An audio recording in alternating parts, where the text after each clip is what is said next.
Israel and Jordan have reached a deal on Thursday for the Jewish state to sell an unprecedented amount of water to the kingdom, and while significantly boosting the Jordanians' exports to Palestinians in the occupied western part of the region there, like the Western Bank part.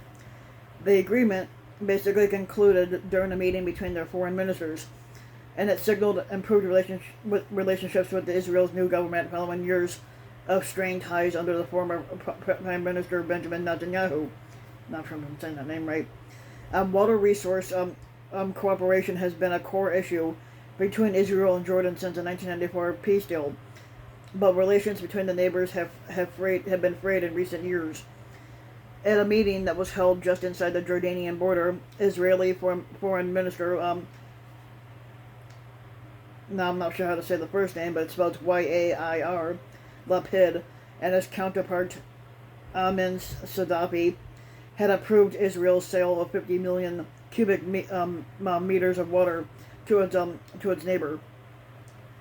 An Israeli official said that would effectively double the supply for the year, and it was measured between May 21st of 2021 and also May of next year, as about 50 million cubic meters was already being sold or given to Jordan.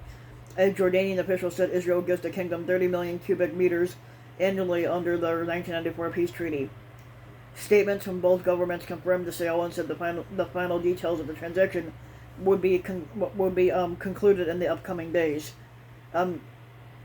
Gideon Bromberg, who's the Israeli director for the Eco Peace in the Middle East, and a leading organization on regional water cooperation that operates in Israel, the West Bank, and Jordan, and he described the water sale as the largest quantity ever sold between the two countries. It is a true watershed event, said Bromberg. It represents an understanding of mutual interest in how countries in the region need to cooperate if we are to survive the tremendous challenges to water and national security that the climate crisis presents. Jordan is one of the most water deficient countries, and experts say that the country, which is home to 10 million people, has been grappling with one of the most severe droughts in its history. And Israel, which also faces water pressures, is a world leader in desolation or desalination. I don't know. Fuck that. The Palestinian trade on the Palestinian trade, both sides confirmed that Jordan's ceiling of potential exports to the West Bank, a territory occupied by Israel since 1967, would increase from about $160 million to $700 million per year. And Jordan's top envoy said in a statement that he and the PID also discussed a path towards a just and comprehensive peace between Israel and the Palestinians. The Kingdom of Jordan is an important neighbor and partner, said Lapid. We will broaden the economic cooperation for the good of the two countries. And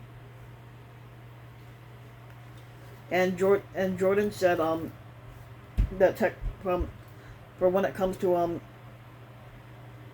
Jordan said technical teams will iron out the details of the coming days, and talks on implementing the export ceiling will be held among Israeli, Jordanian, and Palestinian officials. Meanwhile, Israeli media reported on Thursday that the Prime Minister Naftali Bennett visited Jordan secretly last week, and he met with King Abdullah II at his place in Amman. This was reportedly the first meeting between the king and an Israeli prime minister in more than 5 years. Palestinian sources said that the Palestinian Authority of President Mahmoud Abbas met with King Abdullah after his meeting with Bennett. Bilateral relations grew strained under Netanyahu, who was barred from using Jordanian airspace earlier this year, thwarting what was supposed to be his first ever trip to United Arab Emirates. Netanyahu was replaced last month by Bennett, whose coalition was indicated that warming ties to Jordan is a foreign policy priority.